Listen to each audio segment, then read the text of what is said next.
December 1 ഞങ്ങളുടെ Christmas ആഘോഷങ്ങൾ തുടങ്ങി. ശരിക്കും കടയിൽ പോയി ഇതൊക്കെ കണ്ടു കഴിഞ്ഞപ്പോഴാണ് വീട്ടിൽ ഇതെങ്ങനെ വേഗം ഡെക്കറേറ്റ് ചെയ്യണമെന്നുള്ള ഒരു ടെൻഡൻസി വന്നത്. കടയിൽ നിറയെ നമ്മുടെ ക്രിസ്മസിൻ്റെ സാധനങ്ങൾ വന്നിട്ടുണ്ട്. ക്രിബും കുഞ്ഞ് ക്രിസ്മസ് ട്രീ തൊട്ട് അങ്ങ് വലിയ ക്രിസ്മസ് ട്രീ വരെ എല്ലാ സാധനങ്ങളും ഉണ്ട്. അതുകൂടാതെ ഒരുപാട് ഗിഫ്റ്റ് ഐറ്റമും ഉണ്ട് കേട്ടോ. ഇത് ഡിസംബർ ഫസ്റ്റ് വീക്ക്, ഒരു സെക്കൻഡ് വീക്കൊക്കെ ആകുമ്പോൾ ഇതൊക്കെ തീരും.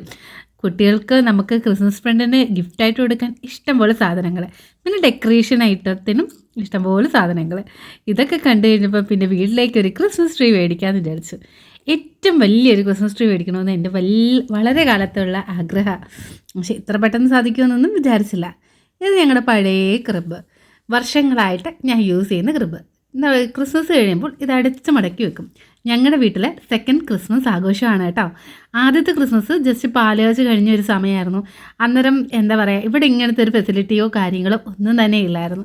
അതുകൊണ്ട് തന്നെ ഈ സെക്കൻഡ് ക്രിസ്മസ് എന്ന് പറയുമ്പോൾ ഭയങ്കര സ്പെഷ്യാലിറ്റിയാണ് എനിക്ക്.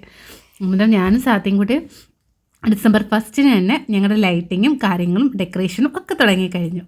ഇതിൻ്റെ ഇടയിൽ ഞാൻ ലൈറ്റിംഗ് നോക്കിയപ്പോൾ അതിൻ്റെ ഒരു ലൈറ്റിംഗ് കാണുന്നില്ല. ഇതൊക്കെ പഴയ പ്രാവശ്യം ഞാൻ കഴിഞ്ഞ വർഷം മേടിച്ചതായിരുന്നു കേട്ടോ. ഈ ക്രിസ്മസ് ട്രീ അല്ല, എൻ്റെ ഡെക്കറേഷൻ ഐറ്റം. അന്നേരം നമ്മൾ ഐറ്റംസ് ഒക്കെ സൂക്ഷിച്ച് വെച്ചിരുന്നാൽ നമുക്ക് ഓരോ ക്രിസ്മസിനെ ഇങ്ങനെ അടിപൊളിയാക്കാം. എനിക്കാണെങ്കിൽ ഈ സാന്റാക്ലോസിനെയും കഴിഞ്ഞ വർഷം മേടിച്ചിട്ടാണ്. ഈ ക്രിസ്മസ് ഐറ്റത്തിൽ ഒരെണ്ണം മാത്രമേ ഉള്ളൂ. ആ ഒരു ബാസ്ക്കറ്റ് കണക്കിരിക്കുന്ന സാധനം മാത്രമേ ഈ പ്രാവശ്യം മേടിച്ചോളൂ. ബാക്കി എല്ലാം പഴയ ഐറ്റംസാണ്.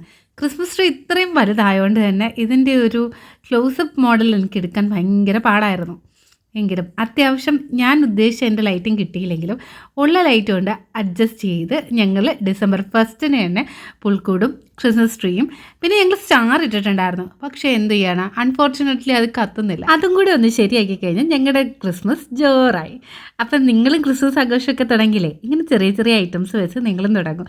നമുക്കെല്ലാവർക്കും ഈ പ്രാവശ്യം നന്നായിട്ട് തന്നെ ആഘോഷിക്കാം.